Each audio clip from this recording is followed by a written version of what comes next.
హిస్టరీలో కొన్ని ముఖ్యమైన సంవత్సరాలు 1901 నోబెల్ బహుమతి ప్రారంభిస్తారు. 1902 జూలై 4 స్వామి వివేకానంద మరణం.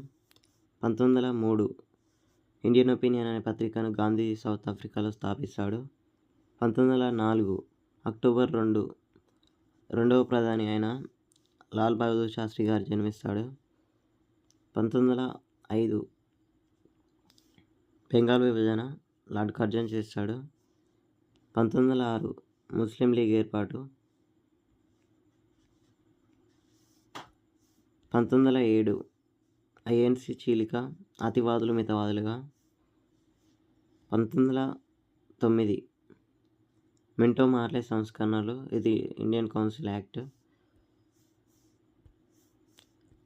1911 బెంగాల్ విభజన రద్దు,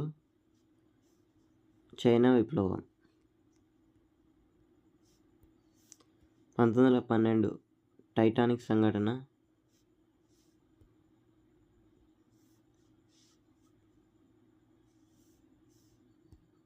1913 నోబెల్ బహుమతి గీతాంజలి అనే పుస్తకానికి రవీంద్రనాథ్ ఠాగూర్ పొందాడు. తొలి భారతీయుడు మరియు తొలి ఆసియా వ్యక్తి. 1914 మొదటి ప్రపంచ యుద్ధం ప్రారంభమవుతుంది. 1915 ఇండియాకి గాంధీ సౌత్ ఆఫ్రికా నుండి వస్తారు జనవరి 9న. 1893లో వెళ్ళి 1915 జనవరి 9న భారతదేశానికి తిరిగి వస్తాడు.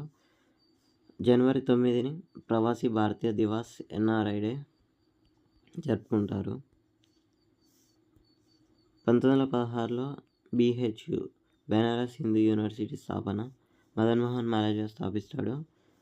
గాంధీజీ అతని మొదటి స్పీచ్ను 1916లో బిహెచ్యులో ఇస్తాడు. 1917 అను బెసెంట్ కాంగ్రెస్కి అధ్యక్షత వహించిన తొలి మహిళ. రష్యా విప్లవం కూడా. 1918 మొదటి ప్రపంచ యుద్ధం అంతమవుతుంది. 1919 ఇండియన్ కౌన్సిల్ యాక్ట్, దీన్ని రౌలత్ చట్టం అని కూడా అంటారు.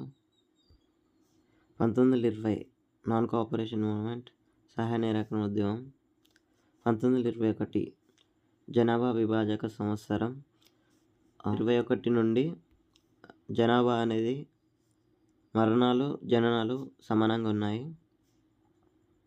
1921లో సింధు నాగరికతలో హరప్పా అనే నగరం మొదట బయటపడుతుంది.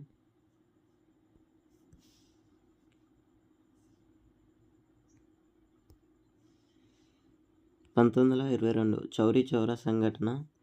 స్వరాజ్ పార్టీ స్థాపన 1923లో. 1924లో ఐఎన్సికి గాంధీ అధ్యక్షత వహిస్తాడు. 1925లో ఆర్ఎస్ఎస్, సిపిఐ ఎంఎన్ రాయ్ స్థాపిస్తాడు సిపిఎంని. 1925లో సెల్ఫ్ రెస్పెక్ట్ మూమెంట్ కేరళలో ప్రారంభమవుతుంది. 1925లో శ్రీమతి సరోజిని నాయుడు కాంగ్రెస్కి అధ్యక్షత వహించిన తొలి భారతీయ మహిళ. 1927లో సైమన్ కమిషన్